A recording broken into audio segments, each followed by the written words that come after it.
Man of Interest here, and once again, it's Monday. So it's time for this week's mechanical keyboard news in This Week in Keyboards.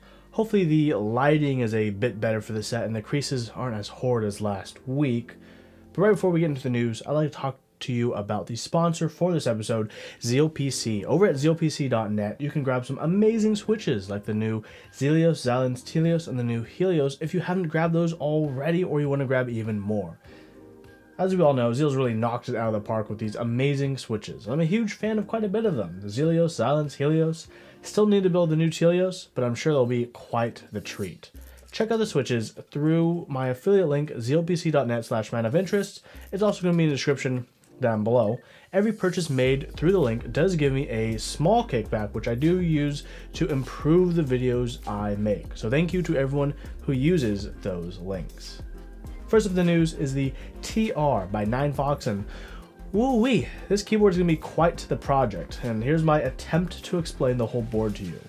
In the easiest definition that I could make, I would call this a split module-based keyboard. From the inside module out, it starts with a split 65% that has a low-profile chassis, Bluetooth, USB-C, and pogo pins on the side.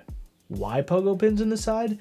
Because each side can insert to a larger chassis, increasing the form factor to be similar to a 75%, but with an additional left-hand macro pad of keys. The new chassis also changes the overall look. It goes from a split 65% low-profile board to a large behemoth of the board. And it's not done just yet either. You can have the board in one giant piece, you can have it in split, you can have it in split with two smaller modules, you can have it together but one module in the middle. There's a lot of possibilities here, and this keyboard is going to be really exciting of a project. Makes me wonder, how much will this keyboard cost once you have all the pieces put together? I think it's going to be a pretty cool endeavor.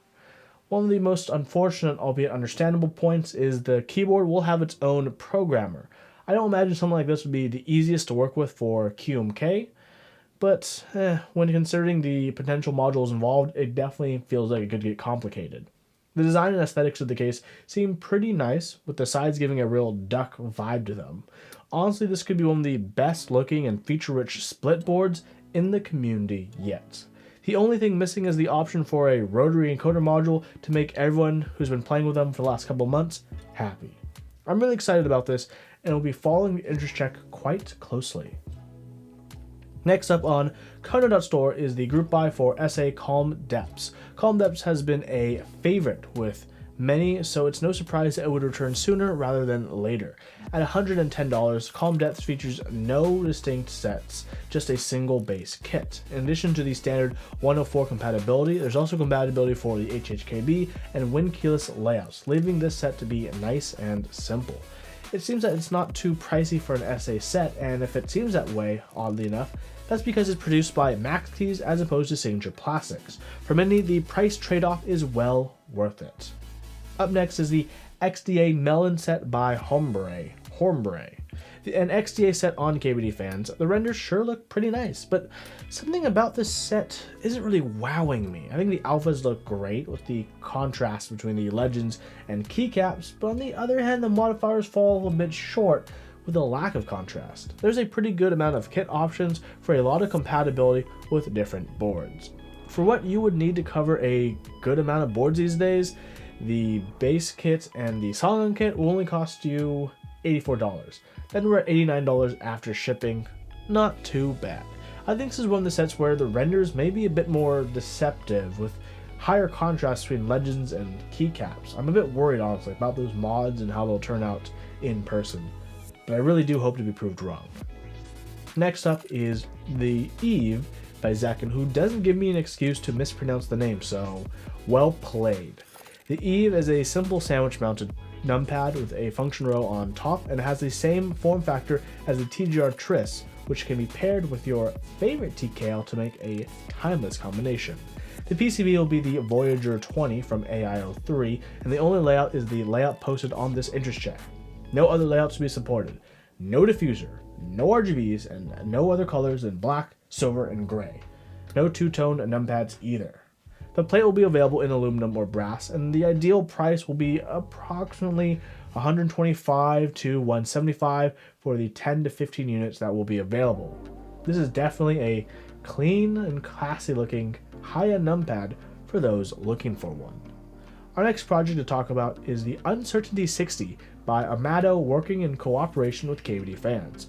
This tray-mounted 6% features a 6-degree typing angle with high-profile case and a brass weights for the bottom. There are going to be different case finishes like bead blasted or anodized aluminum. The MOQ is 50 units with a price break at 75 based on what we're reading here, but so far the price is still undecided, so it's still up in the air what gets locked in. There's also an interest form for those interested because the colors haven't been finalized yet. So if you're looking for your own tray mount 60% with a brass weight, this might not be a bad idea since KBD fans has a way of bringing prices down. Now we have the Shark PCB by Wood Cables, which is a new 40% ortho PCB. So what's unique about this package? USB-C, QMK support, 2 rotary encoder locations, RGB underglow, and compatibility with a plank case. Available with an additional FR4 and bottom weight for $10, the PCB itself is only $40. So the whole package together at $50 plus shipping, not too bad for a small form factor board like this. There is a MOQ of about 100 PCBs that need to be purchased before the invoicing begins, which is also coincidentally when the production begins. Overall, the timeline seems pretty reasonable, 5 weeks for everything that the project entails.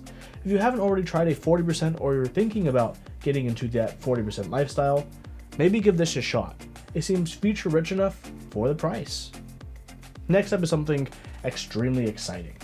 It's the teaser for the KBD8x MKII. Created in collaboration with AIO3, this is the improved KBD8X that many have been waiting for. Got the brass weight, got a better looking case, an option for a brass or polycarbonate half plate, and a variety of colors. This case will be a nice pickup for many looking to get a nicer TKL or their first win keyless TKL. The PCB does have built-in overcurrent and ESD protection, which is a nice bonus that not all PCBs have. Honestly, I think one thing everyone will be holding their breath on is the price. KBD fans does a pretty good job keeping prices down, and it has been a boon to the mechanical keyboard prosumer market, especially those looking to build their first keyboard. The KBD8x MKII will also have an option for the KBD Pad MK2 if you like a nice pairing for that case in the form of this numpad.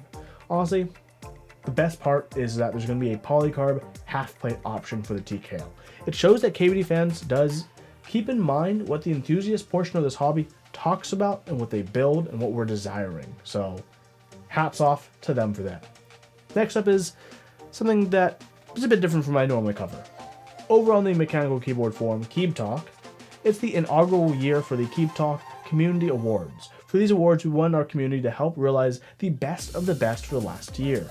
There are both general awards, those related to best keyboards, best key sets, PCBs, stuff like that, general keyboard stuff, as well as the artisan section, which is spearheaded by Nathan Kim, aka Teha Types of Twitch and YouTube fame. The general awards work pretty simply, with the general public putting up nominees forward to a voting committee made up of a large amount of recognizable keyboard enthusiasts before the final voting stage starts on the 24th. If you're into artisans, check out their rules as they're running things a bit differently than the general rules. I hope you guys consider logging in or creating an account to nominate who you think should win some of the best awards of 2018, and in the next week, who you think of the finalists should win that coveted prize. That's it for this week in keyboards. What do you guys think about the new lighting, this angle, up a little bit, down a little bit? Side, I don't know. I have cleaner desk decorations now. We'll see. I'm streaming on Twitch every Monday and Wednesday at 6:30 p.m. Pacific, so I hope to see you there. Twitch link down below. Let me know what you think of the news in the comments. If you like this content and want to see more, subscribe because I'll have more content coming out soon. Thank you for watching.